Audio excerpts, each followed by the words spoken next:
May kapahingahan kay Jesus. Nang oras ding iyon, sinabi ni Jesus, "Pinupuri kita, Ama, Panginoon ng langit at lupa, dahil inilihim mo ang mga katotohanan ito sa mga taong ang akala sa sarili ay marurunong at matatalino. Pero inihayag mo sa mga taong tulad ng bata na kaunti lang ang nalalaman. Oo, Ama, pinupuri kita dahil iyon ang kalooban mo."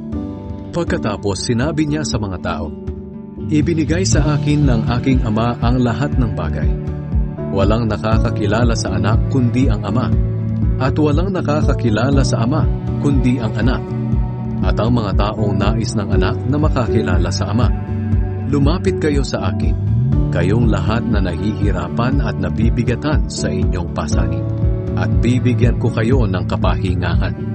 Sundin ninyo ang mga utos ko at matuto kayo sa akin, dahil mabait ako at mababang loob. Makakapagpahinga kayo dahil madaling sundin ang aking mga utos at magaan ang aking ipinapagawa."